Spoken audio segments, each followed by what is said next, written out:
Good morning, everybody. A little bit later this morning. Been moving to my new rental property over the weekend, and lots of moving of people in my life in the last couple of weeks. So starting a little bit later. I'm here for 4 or 5 hours into the office. I have some people coming to see me this afternoon who have been running a virtual learning network through the support of the Ministry of Education. They want to talk to me about the education update legislation. I'm assuming to convince me to their perspective and get New Zealand First support for their perspective, which will be interesting because I can see some real hooks in that piece of legislation. But we'll have a conversation and I can see some benefits as well. It's just the controls around the hooks and the benefits that is always the trick. The devil is in the detail. I've had some interesting interaction around gender balance in the last 12 hours.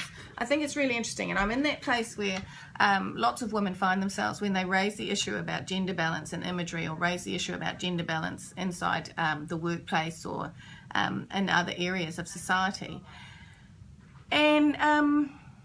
And the pushback that they get from men particularly, because of course, women shouldn't be, it's being petty. I mean, why is it so important? Why aren't you more proactive then? Because you're a woman, therefore it's your issue, so you should be out there doing it. What has it got to do with us? Where we judge on the caliber, so the best person got the job, as if that was a question, as if... First of all, it's always interesting. I remember hearing this from an Australian politician actually, who said it's always interesting when people get up and say people should be appointed on merit, and that's why there's not enough women in those roles. That's 52% of the public here in New Zealand are women, and yet apparently not enough of them are of merit to get any particular roles. So that's an interesting conversation in itself. So I'm in that interesting little space, which is, do I just do what most women do in New Zealand, knowing that it will could possibly affect my relationship with organisations and so on, and just pull back and just say, okay, all right, leave it, just leave it, never mind. Or do you keep going forward? And this is an issue that a lot of women, particularly in business, have come and spoken to me about over the last 4 years, that as they're moving up the corporate ladder, they can see this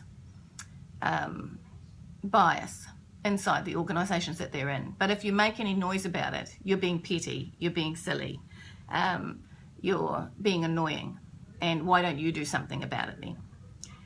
As if there's only 50% of the population actually has responsibility for making sure that 100% of the population are treated equally. Anyway, so that's a little mull-over dilemma I'm dealing with today. All right, I think we should do like the Iceland women do, quite frankly, and they walked out 14% short of the end of the man's working day because we get paid 14% less. But unfortunately, us New Zealand women just are not as stoic as the Icelandic women. Okay, bye-bye.